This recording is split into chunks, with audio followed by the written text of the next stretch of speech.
Texas Congressman Ron Paul, who's now joining us, and we're going to talk about the Tea Parties and more. How are you doing today, Dr. Paul? Doing fine, thank you. I appreciate you joining us today, and one of the main reasons I wanted to speak to you today, you've been making the rounds on some of the networks. I saw you on everything from Rachel Maddow's show to Andrew Napolitano on Fox News, and there's been a lot of discussion about the Tea Parties. Now, just before we even get into where they might be heading, what's your general take on what's happening out there in the grassroots with the Tea Parties right now? Well, I think like you said in your introduction, people are very, very angry.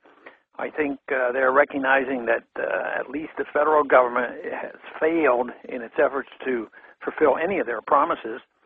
And they've come to this realization. I think a lot of people have been talking about this for decades. You know, we spend too much, there's too much debt.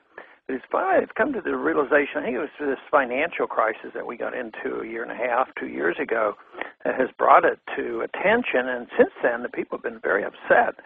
And I think this combination of this realization that the government really is bankrupt and can't fulfill their promises, and then they come up with this scheme and say, well, there are 30 million people that don't have health care, so we're going to give it to them, and it won't cost anything, and it'll actually lower the deficit. That was so outlandish, I think the people just threw up their hands, and that led to, you know, even some significant changes up in Massachusetts.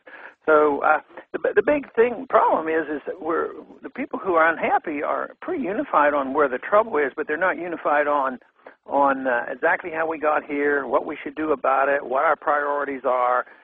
Some people say, yes, we should have balanced budget, but all we need are higher taxes. Other people say, nope, all we have to do is cut welfare spending for children's food care. That'll solve the problem.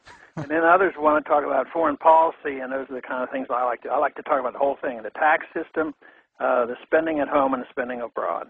Well, that's one of the main reasons I wanted to speak to you today. You're talking about people have sort of a different idea where the Tea Partiers should go, the Tea Partiers themselves. What I'm seeing, standing back, looking from the outside, I am a Tea Partier, but just sort of somebody who's observed these things for a long time, as have you.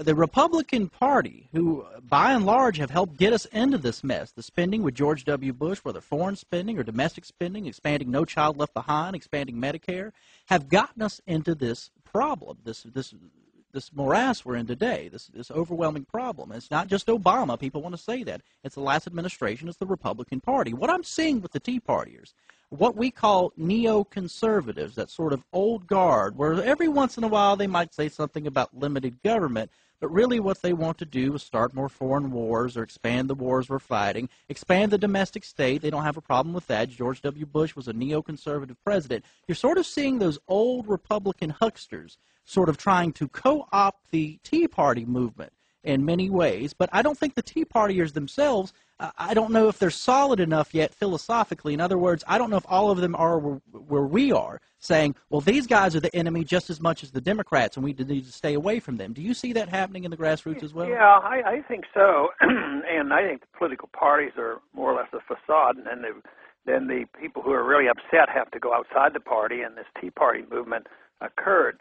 But I see things more in philosophic terms than partisan terms, because if the neoconservatives are significant and have an influence, and they like the position of it is our moral obligation to make the world safe for democracy, and we are the policemen of the world, they're not just Republicans. They're shrewd enough to maybe be noisier with the Dick Cheneys and all in the Republican Party, but then when you put Obama in, I mean, these neoconservatives still have a great deal of influence overseas. But that same group who can influence both Republicans and Democrats, all of a sudden you find out that they want to find out there's a significant number of people, and we want to harness them, and we want to make sure they're not, opposed to our foreign policy. So all of a sudden you find a lot of these international interventionists within the Tea Party movement. So those of us who don't agree with that have a job to do to make sure that people who are joining understand the difference. And you brought up Dick Cheney and foreign policy. I've made the point time and again on this station and elsewhere in my column that you can't address big government and spending in this country unless you go after foreign policy. We need to question why we're fighting, how much it costs. It is the biggest part of our budget. We spend more money, people. But what I fear is so many conservatives, and let's face it, a lot of the Tea Partiers are former Republicans or just disenchanted Republicans or people who would look at themselves as libertarians or conservatives, are still not there yet. The debate in this country right now is Obama's not tough enough and Dick Cheney is tougher than Obama. That's the wrong debate. How about all these guys are wrong? Obama's continuing Bush's foreign policy, spending as much money. The Tea Partiers, it seems to me, should be saying all of those guys are wrong. Dick Cheney's wrong. Barack Obama's wrong. The Republicans are wrong. The Democrats are wrong. They're all spending money on these things overseas needlessly. Every poll you see, people are not in favor of what's going on in Afghanistan. They soured on Iraq a long time ago. So it seems like the right leadership or the right people could sort of push the Tea Partiers in that direction to have a more comprehensive take on what it should take to stop government spending. But foreign policy is a big Achilles heel right now. Am I wrong? No, I think you're absolutely right, but we're not making much headway. Republicans always have good rhetoric. We want to reduce the size of government. We like personal liberties. But what they don't want to even think about is what Randolph Bourne told us. He says that war is the health of the state. If you don't want the state to be big, and then you have to accept the idea that we have a different foreign policy.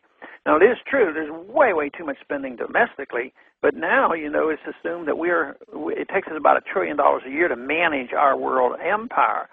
And the reason, well, there's a lot of reasons why I go after that first, mainly because, it's so terrible for us to go out and be on a position of preventive war, and that is so bad.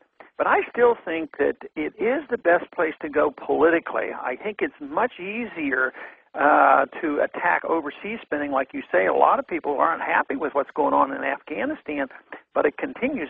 It seems like politically you can say, look, let's just cut hundreds of billions of dollars from overseas, and we don't have to tomorrow morning cut aid to dependent children, even though that might not be part of our idealistic society.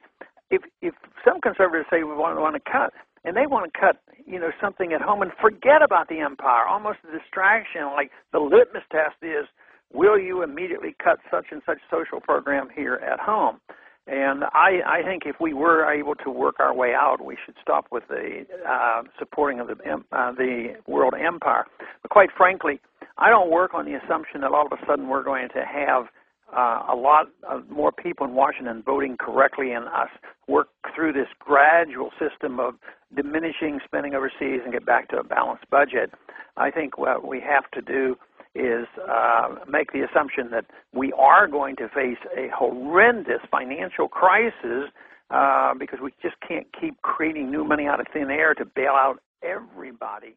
You mentioned bombing Iran, and we're talking about the economy, and no doubt the state of the economy is the primary reason Obama is unpopular right now, that his poll numbers continue to plummet. That's always what gets people upset the most, and rightfully so.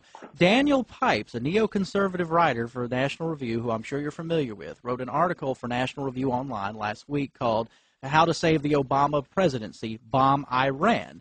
And he was basically suggesting, as Pat Buchanan put it, we play the war card, or President Obama should play the war card, that in order to boost his popularity, if he went to war with Iran, bombed Iran, engaged Iran, whatever you want to call it, being a neoconservative, of course, that's what they always want, for no good reason most of the time, that somehow it would boost Obama's popularity. What do you think about that kind of politics? I know what I think, but I'd love to hear your opinion on that matter.